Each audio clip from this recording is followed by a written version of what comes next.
لك شو ما عملوا فيك؟ رح تلاقيه احسن بكثير من اللي حتشوفه هون، فهمت؟ وطي صوتك يا زلمه فلحظة شو بتحكي تاني. اوعى تنسي انت مين وانا مين. طز فيك! انت واحد وقح، اساسا لو كنت رجال ما كنت بتعمل اللي عم تساوي. بكره الساعة 8 الصبح بدي ابو مسلم هون.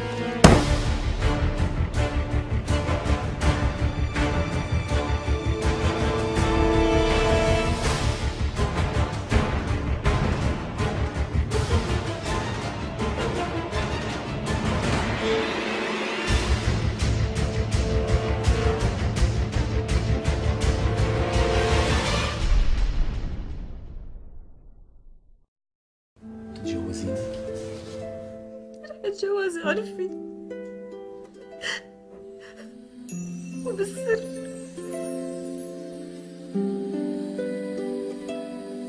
مو ظلم يا ربي، مو ظلم ابي تروح ايده. انا قاتل 50 زلمه كرمال خاطرك وانت عم تهدديني؟ عقيل جلال، هدول مجرمين مو مجرد مهربين، مجرمين لعبوا بأمن البلد. يا ابني الحياة مثل حجر الطاحون ما بترحم. يا بتكون انت اللي عم تدور الطاحون، يا بتكون قاعد بقلب الحجر وعم تنطحي.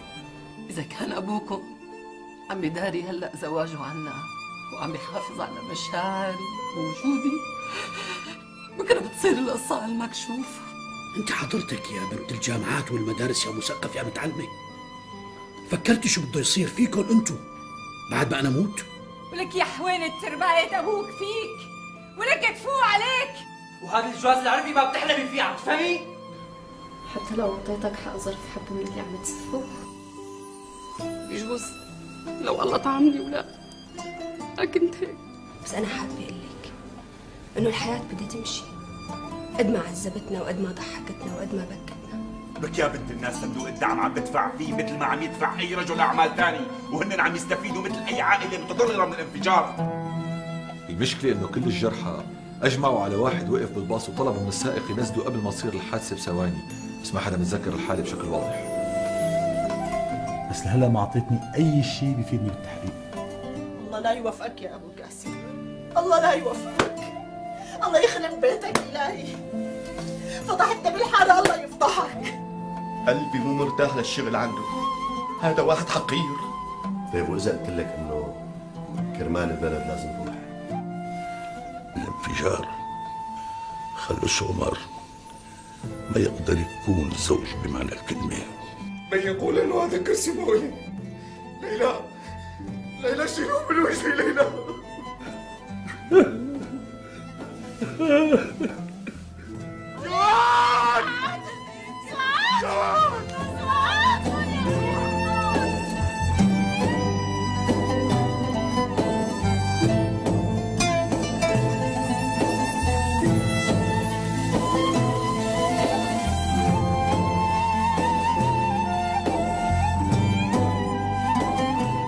كل ما بحس انه القضيه رح تنحل بلاقيها عم تتعقد اكثر واكثر.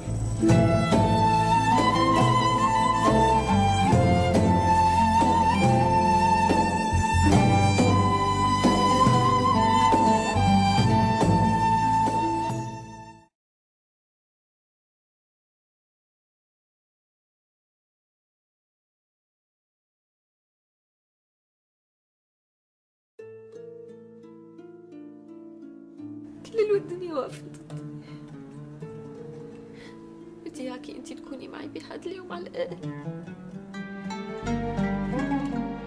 22 سنة كبر فيهم قدام عيوني لحظة بلحظة. سعاد، انت تجاوزتي حدك كثير.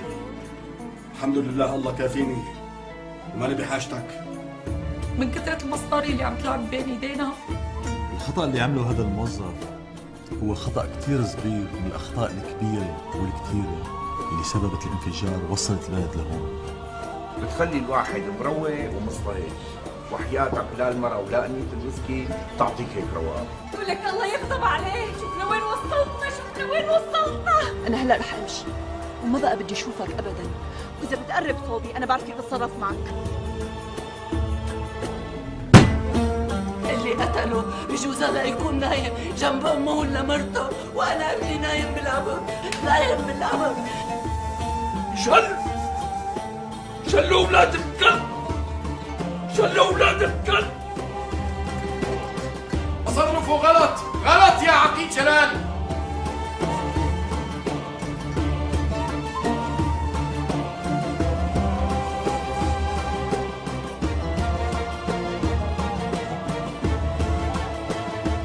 بس أنا الشيء اللي بيهمني أعرفه كيف دخلت الشحنة المتفجرة وجهاز التفجير تحديدا.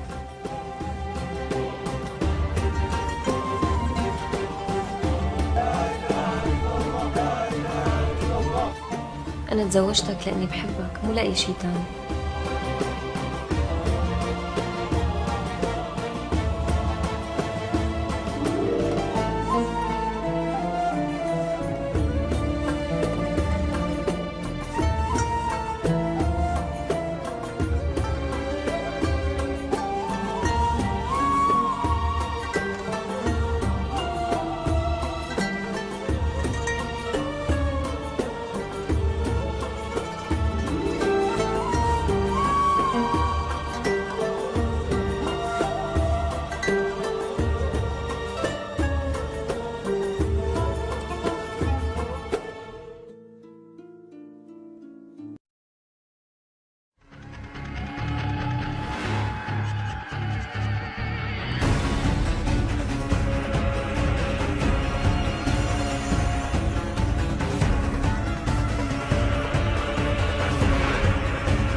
إذا أنا صدقتك وآمنت بكلامك القيادة شلون بدي أصدقك يا جلال؟